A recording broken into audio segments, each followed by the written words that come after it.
Good morning, good afternoon, good evening. Welcome and thank you for joining in to our new series, Next Up. This is our inaugural session, and each month our aim is to bring in guest speakers, visionaries, and thought leaders to talk about different ideas and big topics related to the property and casualty insurance industry.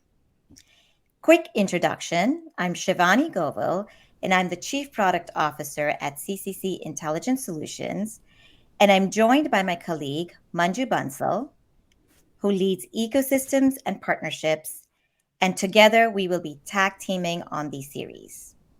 Our aim is to provide thought-provoking discussions and spark new ideas. So our first episode today is on digital transformation, which is a big topic. And our guest joining us today is Bernard Marr. Welcome, Bernard. Thank you. Thank you so much for having me. I'm really excited to be on your first episode. We're so excited to have you as well, Bernard. And for those of you who are not familiar with Bernard, he is an industry leader, a visionary, a futurist, and a very well-known authority on the topic of business, digital transformation, and the impacts of digital transformation on business. He's the author of over 20 best-selling books. He has his own column on Forbes. He has 2 million social media followers and over 1 million subscribers to his newsletter. In addition, Bernard is ranked one of the top 5 influencers in the world of business and transformation and the top influencer in the UK. Wow, Bernard, that is so impressive. Thank you so much. It's a great introduction. Yes, no, it's super exciting. I feel very humbled that I am able to write content that people want to read about and learn about, and just the last few months have even increased my profile. So I now have 1.5 million subscribers to my newsletters, which is amazing. And I just love it. I love my job. That's great. And I think it's such an honor to have you as our inaugural speaker for this series and really looking forward to the discussion. So with that, let me hand over to Manju to get us started. Thank you, Shivani. And Bernard, a privilege indeed. Thank you for joining us today. Thank you also to our online audience that's tuned in to listen to this broadcast. Hopefully, it'll be inspiring enough. Just a couple of quick housekeeping notes. The chat is now open. So for folks in the audience, please do write your questions in the chat. We will absolutely take them towards the end of this broadcast. Also, don't just restrict it to questions. We would love it if you would have your comments and thoughts as well that you can share online so we can drive the discourse forward. And with that, Bernard, shall we? Absolutely. And another nice way to interact with the audience is for them to share where they're joining us from as well. That'd be fantastic. So, Bernard, the first question for you. You obviously, as Shivani mentioned in her introduction, write a lot about big picture macro trends, business and technology. And this digital transformation topic seems to be front and center these days. You've seen the numbers. I read an IDC study that said by next year, 2023, full 53% of the entire world's GDP, which is in the trillions now, is going to be contributed by organizations that have digitally transformed themselves. That is incredible. How do you define digital transformation in this context? And where do you see this going? And one more thing, if I may throw in, how do you differentiate it from all the investments in ERP, CRM, mobile applications that companies have already invested in? Really good question. And I actually don't like the notion of digital transformation because for me it feels like a one-off exercise. Our systems are not quite up to date, so we need to transform ourselves digitally, update our systems, and hey, we have digitally transformed. what I'm seeing at the moment is that we are going through a stage of continuous accelerated innovation and new technologies coming along at a pace that we have never seen before. Currently, we're talking about the fact that we are in the fourth industrial revolution. So with all previous industrial revolutions were nicely spaced out. We had steam, we had electricity, we had computers. And I would argue that this fourth industrial revolution is driven by artificial intelligence and intelligent systems. But what we are also seeing is huge other technologies like virtual and augmented reality, blockchain, cloud, 5G, intelligent robots, all of these crazy technologies all enhancing each other. And I can't really see how we would say there's another single technology that drives another industrial revolution. What I see is this hyper evolution where lots of technologies influence in each other. So if you think about how AI now helps us to create virtual avatars, it helps us to write text, it helps us to compose music. It's so many aspects are affected by it. And then we have secondary technologies that are not necessarily seen as the digital technologies, but we have gene editing and nanotechnology that are also completely transforming our planet, and they will become increasingly controllable by our digital world. If you think about things like 3D printing. So I work with some of the race teams in Formula One, and what they are doing is they will create a digital twin of a race car, so a digital copy of it, and then they take this digital race car through the digital wind tunnel, and they will run it on a simulation on the racetrack that they are going to perform and race on the next week. And then they will optimize all the different components of the car, like the various components that you put on there.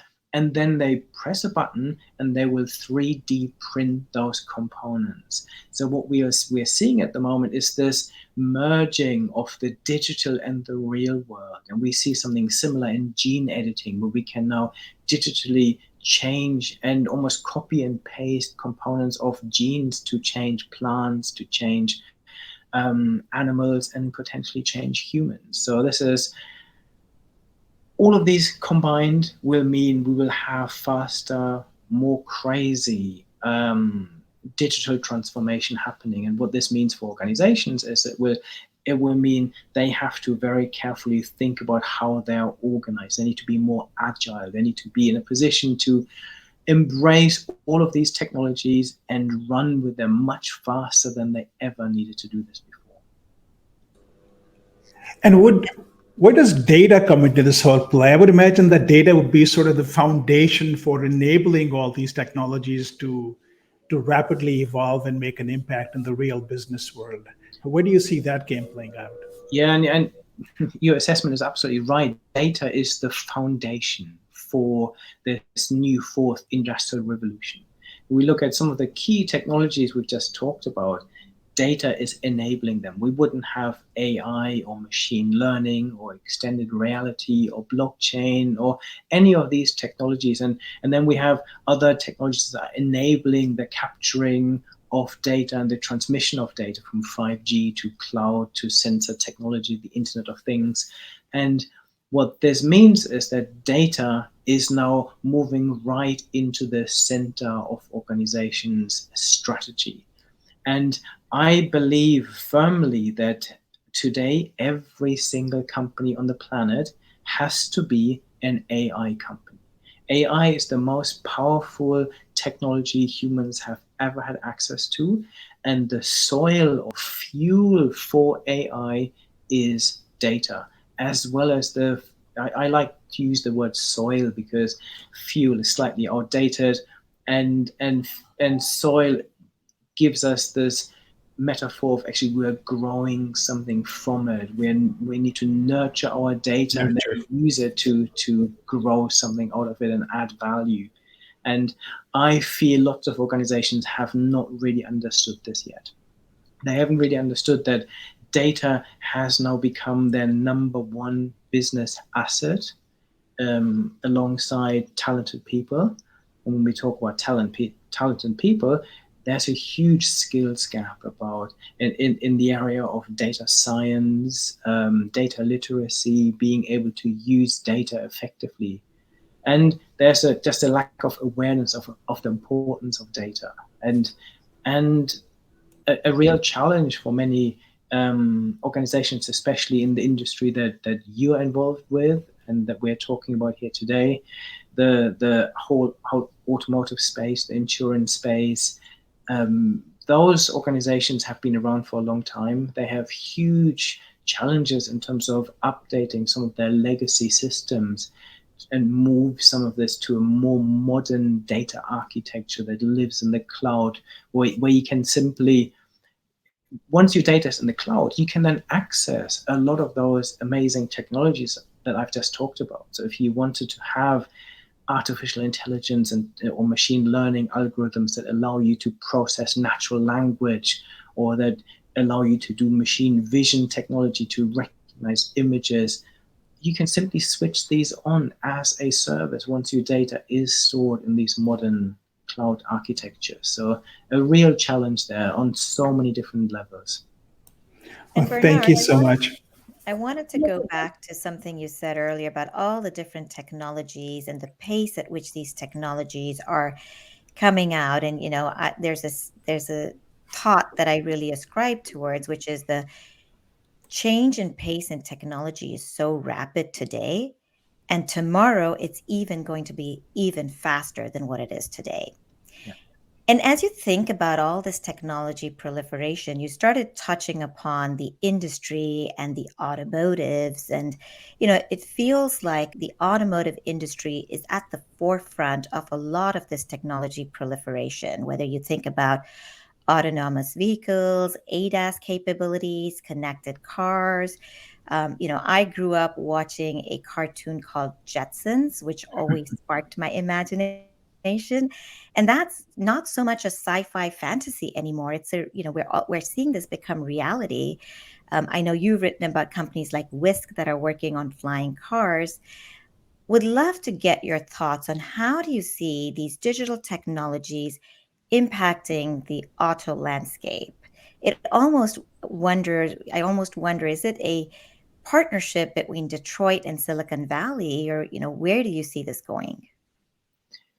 Yes, I believe that the auto industry and all the industries around it, the insurance, the repairers, the service providers, going through one of the biggest transformations that they have ever seen. We've literally had very little complete change in this industry for the last 100 years. We had four wheels, we had a combustion engine, and we had a chassis. And now this is all being completely transformed. One of the biggest challenges we are facing as the world is climate change. And the whole transportation sector is still a huge contributor to carbon emissions and is not sustainable right now. So this is obviously a huge priority in terms of moving from combustion engine to a decarbonized transport environment where we have electricity, maybe hydrogen for ships and trucks and planes, and also where our electricity is coming from more sustainable sources like wind and solar, but also nuclear fusion, for example, which I believe has huge potential for our planet. On top of this, we have our cars are now becoming intelligent, and they're slowly moving towards a self-driving capability. And what this means is that car companies have to be AI companies. They have to be data companies, because if you think about the future value of a car, the main value will be in the technology and in the capability to use data and AI to not only deliver, to not only make the car safe, what we are at the moment, but also completely autonomously drive in the future, but also to deliver completely new services and entertainment packages. Because if you think about this, if our cars are autonomous, that means we will do something else when we're in the car. So suddenly entertainment becomes an important part of all of this. And so for me, this whole move towards a more greener, decarbonized environment, a move towards a more intelligent environment, and with this move towards more intelligent, potentially autonomous cars, what we're also seeing is a servitization of the industry. We move to completely new models of ownership where people don't buy cars anymore. And our generation might be the last generation where a car is probably the second most expensive thing we will ever buy. In the future, we will just buy mobility as a service, where a car, maybe a self-driving car, is a component of it, but it might involve public transport, it might involve scooters, it might involve flying cars and autonomous drones and many other aspects. So this again has huge implications for the industry, and they at the moment until now the car industry has built relationships with end users, and because they are the main customers, this is going to change in the future. So, and again, they need to start thinking about the difference between customers and consumers. And so when I did some strategic work for Mars, for example, they distinguish between this very carefully. They said we have we have customers that buy our products on the shelves and they eat the Mars bars and hopefully get lots of pleasure from it. But then we have our customers, the supermarkets and others that buy our products.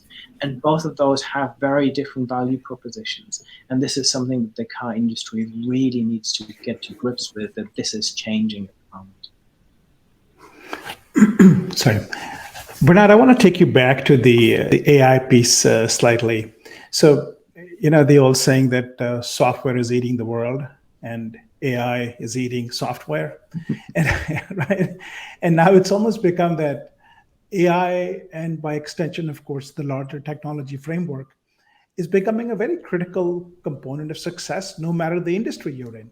In fact, we ourselves as CCC run lots of productive AI models in the cloud to advance our insurance business. But AI, of course, doesn't come without its question marks, for lack of a better word, right?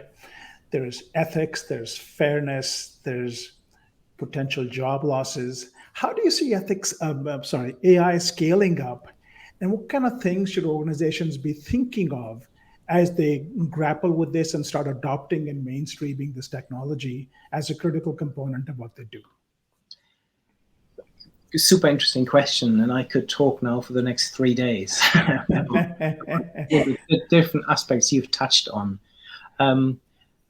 So I think it's sometimes important to actually understand where we are with AI at the moment, and that AI, sometimes it is seen as this magical beast that will be able to supersede humans, take over the world, take all our jobs. This is not what I'm seeing. And there's a really good book that I've read recently called The New Breed that talks about intelligent machines and AIs in the same way we talk about our domesticated pets, that they are able to do things we can't do. We have sniffer dogs that can smell drugs that we humans can't. So they have amazing capabilities and we work with them. And what we now have is we've had AI for the last 50 years. What we now have we have these amazing amounts of data, and we have more advanced algorithms that can use this data. And this gives these AIs amazing capabilities that supersede human capabilities on so many different dimensions. For me, a really good example is healthcare and radiology. So we now have machines that are developed by Siemens and GE, CT scanners and X-ray machines that are able to not only take the images, but analyze those images and interpret them, So they can identify cancer cells, they can identify broken bones without any human involvement. And actually, machines are so much better designed for this, because if a human radiologist sits down and looks at a scan, sometimes they're tired, they're stressed, they just had a bad day. And also, as a human, we have the problem that, for example, if I am analyzing a scan and I look for a broken bone, I might not be able to find anything else, because I have this focus that I have on finding what I'm looking for. If I give this to an AI, the AI can analyze an entire CT scan. It will not only identify broken bones, but potentially lots of secondary diagnoses. So and then for me, what we have to think about is, for every single job in the world at the moment, we need to think about, how do we split this job between intelligent machines and humans? And this applies to the auto industry, to the manufacturing side, to the distribution side, to the servicing side, to the insurance side, all of those different aspects. We think, going back to the radiologist example, should this person really be sitting there for 5 or 6 hours a day looking at images, trying to figure out whether this bone is broken or not? Or should they use this amazing human capability that we have to maybe do something that is more human, where they think about, okay, now I need to talk to a patient. I need to explain what is wrong with them. I need to think about a treatment plan. I need to think about, how do I further the research and make even better systems for the future. So these human skills, like creativity and critical thinking and emotional intelligence, all of those things will become much more important in the future.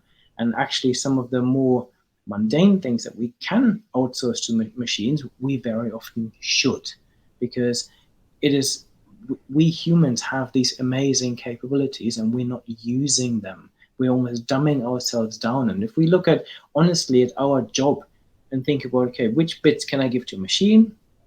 Right. And the machine can speed this up. And then, so it's really important to understand where we are today. The second question was around ethics, and absolutely a hugely important element of artificial intelligence. There are lots of challenges, because traditionally we've just used data and fed this into an AI to learn.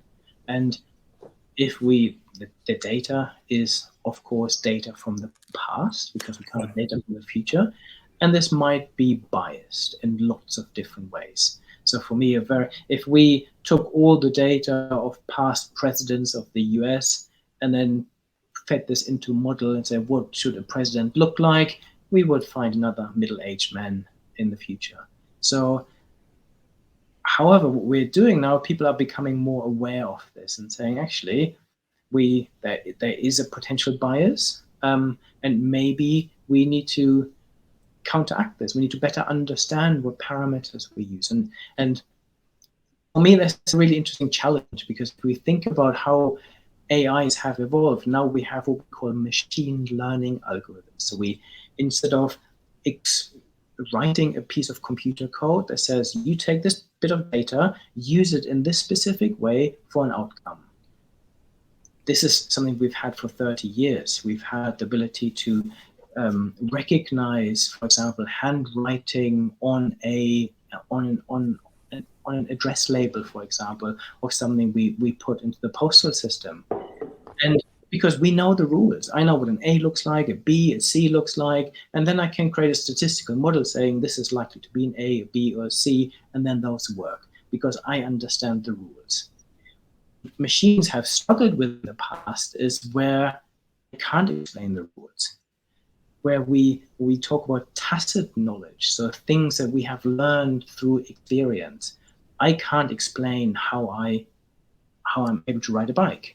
I can't just write down, this is how you ride a bike, and then give this to you. You read this instruction, and then off you go. In the same way, we don't understand how we are able to recognize an animal on a photograph or a member of our family on a photograph. but we are extremely good at this. And what we've done is we've learned this over the years from experience. So we have this amazing neural network in our head that is formed of billions of network connections. And when you sit down with your children, or your when you were a child with your parents, and they say, this is a giraffe, and this is what a tiger looks like, and this is what a snake looks like, we then form these connections, these neural networks, but we can't actually explain how we do this. We now have the same with artificial intelligence. We now have blank neural networks that we feed with data, and they are now able to give us an answer, but again, they don't know how they do it. And they've been trained on the data that might be biased and might be wrong. So for me, a really interesting example that illustrates this is when DeepMind, a company that was then acquired by Google, wanted to develop an algorithm to play the ancient Asian game of Go.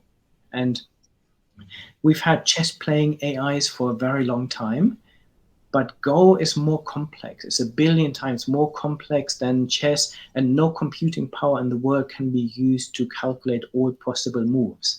And some of these Go grandmasters are held up in huge esteem, and they see themselves as someone that plays intuitively. They can't actually put into words why they make certain moves. They just feel right.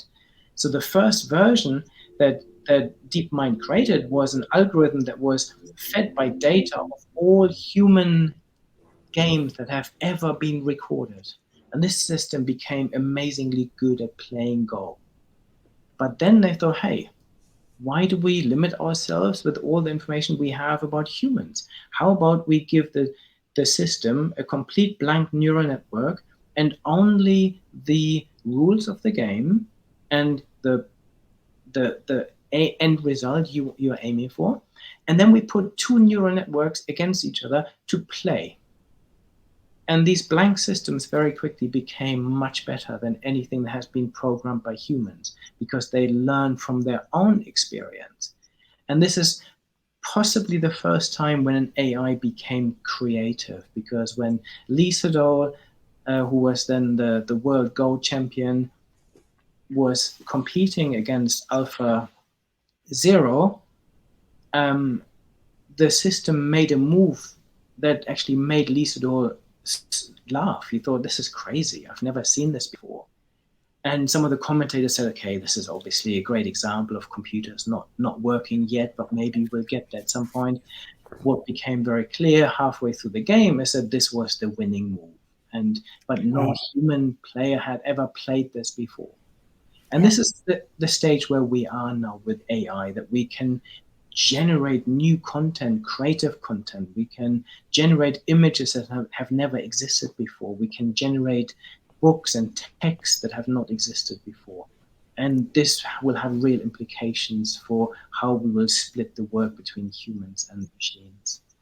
Bernard, those examples are fascinating, and it's really interesting to hear where we've come with the technology. And, I think AI is something that we're talking a lot about, and there are other technologies as well that impact the industry and and different organizations today. I'm curious to get your thoughts, Bernard. Technology is one part of it, but what other elements need to come together in an organization to be able to successfully deliver some of these transformations that we're talking about? Culture, talent, appetite for risk. Like, what are your thoughts around some of those other elements that are equally important? All the ones you've just mentioned. So for me, the key component of getting digital transformation, if you want to call it, right, is a strategic approach to all of this. I feel that lots of organizations look at it from a technical perspective. They say we need to re-platform to the cloud. We need to implement blockchain technologies. We need to experiment with metaverse technology. Actually, this is the wrong starting point. What we need to do is we need to look at this strategically and say, where's this industry going? what will this mean for us as an organization? How will this change our value proposition? And therefore, how can we use these technologies to become more successful in either delivering a better service or product to our customers, or driving internal efficiency? So those are the two things we need to look at first. Once we have done that, then for me, there are three main components that we need to look at. Technology. So we then need to think, okay, what AI do we need to use? What cloud systems? Do we need a private 5G network in our factory? Whatever it might be. Then the second element is skills. We need to then really carefully think about, okay, what does this mean for the skill mix that we need in the future? How do we access the talent with the AI skills and the data skills and the metaverse skills and everything else we need in the future? And the third one is organizational culture. And when I look at all of these three, it is culture and talent that is far more difficult and far more important. The technology is something I can just write a check, get someone to implement it, and we are ready to go. The talent element is becoming increasingly difficult. For me, we've now talked about this war for talent for, 15 years. For me, we are now entering a world of the war for talent on steroids, where we've gone through COVID. Lots of people have reevaluated their careers. We've seen the Great Resignation, and there's a real shortage of talented people. And because AI is advancing so fast, all the existing workforce we have, if you think about auto manufacturers, for example, the people that they employ, they need to retrain them. The skills they have at the moment in terms of building combustion engines will no longer be needed. And they need to make sure that they give those people an opportunity to learn and develop those really human skills that we need for the future. And for me, the talent element is very closely linked to the culture element as well. I just this week I was with an insurance company, and I was telling them a story. I'm in Dublin right now. I'm giving a keynote here tomorrow. And I remember maybe 5 years ago, I was giving a keynote to the top insurance leaders of Ireland. There was a big dinner, and I was talking about some of these technology trends, and I felt that the industry wasn't really ready for this yet. They were not taking it seriously. And they were all looking around, talking to each other, saying, are you using AI? Are you interested in the metaverse? And they were all saying, no, I'm not doing it. Are you doing it? No. And then they all reassured each other, saying, actually, we're not ready yet. But it's really interesting to know that some of these things might be there in the future. And then we have companies like Amazon and Tencent and others sweeping in, potentially threatening huge parts of their market. So this is really dangerous. And I was with an insurance company a few days ago, and they said, okay, for us, we keep a very close eye on technology. We know that there are some fintech companies we're watching, and we will simply acquire them when it comes to it. And I then said to them, that is a nice idea in theory, but do you think those people working in a fintech company would want to work for you? Because if you look at those two cultures and the working environments, they couldn't be more opposed. And I fear that lots of organizations in this whole automotive world are still very traditional. They're very hierarchical. And what we need flatter organizations. We need more agile organizations where people can be their authentic selves, where you have almost gig working, where people bring skills, they add to project teams, and then they dissolve again and they work on different things, where they can really bring their skills and their personality to work. I don't think many companies in the automotive space are quite there yet. And so this idea of simply acquiring another company, that you can acquire the company, but those people might believe they don't feel they fit in. So the cultural challenge is probably, and with the people challenge, those two go hand in hand are the most important elements of all of this that we need to get right. Wow. Fascinating. Thank you. Thank you, Bernard. We are almost at the slightly past the bottom of the hour. Perhaps let's take a couple of audience questions if you wish. First question coming in: what are the top 2 or 3 common factors that are constraining companies from adapting newer technologies more expediently? I know you referred to some of the same issues a little while ago. Is there a correlation between a company age, size, or any other attribute that makes them more on the winning path in the adoption of these new technologies? Really good question. And yes, the smaller the company and the younger the company, the more likely it is to be able to adopt new technologies, because it isn't constrained by existing legacy technology. It isn't constrained by existing legacy cultures and skills and so on. So yes, size and age help. Having said this, I have seen lots of large organizations. So, for example, I think about in the banking space, another industry that is being hugely disrupted at the moment. A Spanish bank called BBVA, their CEO stood up, I think, 10 years ago and said, "We are now a data and AI company." And they have been on this transformation journey really successfully. So for me, in terms of the drivers and what differentiates organizations is the strategic awareness and the senior leadership buy-in into all of this, followed by talent, culture, and technology. So if you don't have the strategic buy-in and support, it will never happen. You then need to make sure you have the right people with the right skills, you have the right culture, and then you also can update your technology. But these are the key barriers for me. So it's a much more holistic approach. It's not a one trick, a one and you are done kind of an approach, if you will, that'll work. No, absolutely. And I think the key takeaway from today, for anyone, if you're taking anything away from today, innovation and transformation is only going to accelerate.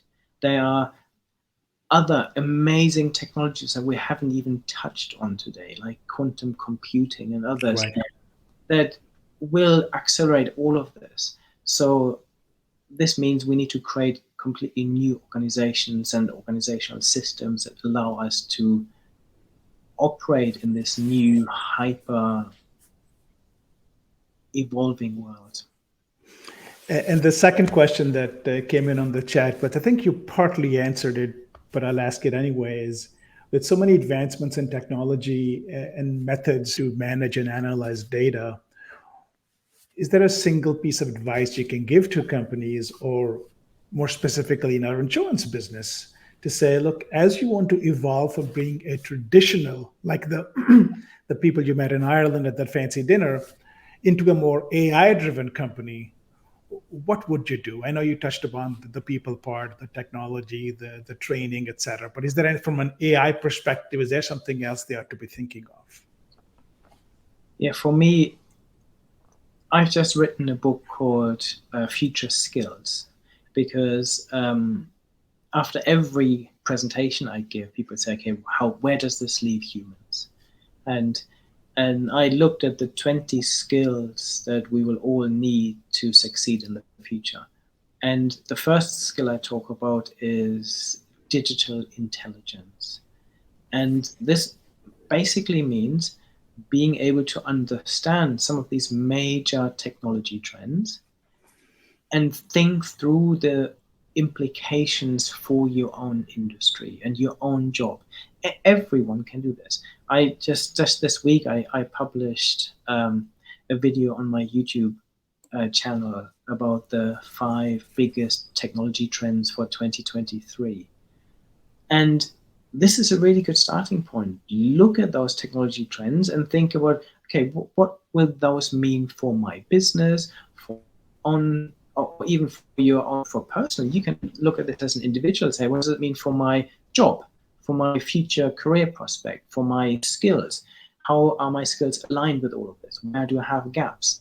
And then on a macro scale, companies need to do that. Companies need to do that. They need to do exactly the same for their own business plan and their own strategy to say, okay, how is the world going to change? How do we adopt to this? And therefore, where are the gaps? How do we get there? This is all not really difficult. So when I work with organizations on creating digital transformation plans and helping them to understand how their industries are going to be transformed, just engaging with this dialogue, I think, is a really important first step. And then thinking, okay, metaverse is just a fad, Web3 and blockchain technology and NFTs, I don't really understand. AI is for nerds. Everyone needs to engage with these because they will change every business and every job. I think the promise and the peril, it's technology has both. So the more you are aware and educated about what it can do for your business, the better off you will be to succeed in the future. Shivani, can we take one more question from the audience, or are we out of time? We can, absolutely. And I was just thinking it fits right in, Bernard, with your context of predictions and looking into the future. So go ahead, Manju. So the audience individual asks, how quickly will we, in your perspective, get to the vision of cars solely in the context of mobility as a service, as opposed to the traditional ownership model of cars? Faster than we think.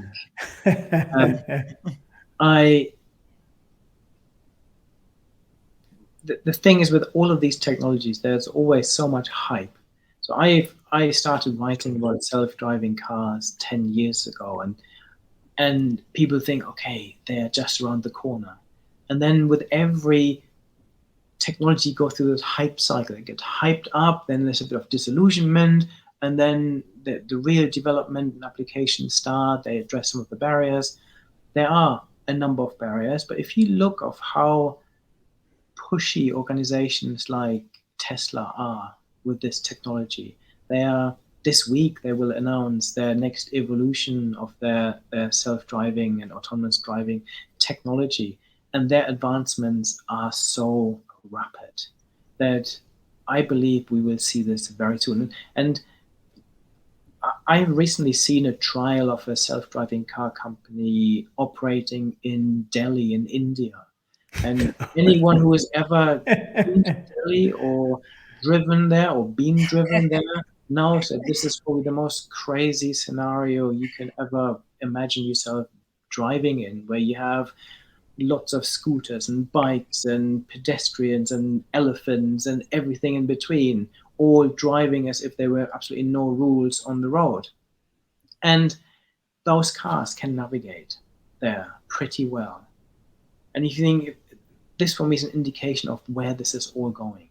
And also, not only will we have autonomously driving cars on the roads, because we already have them. We already have trials going on in parts of the US where we have self-driving trucks driving on public highways. We will also have autonomously flying drones.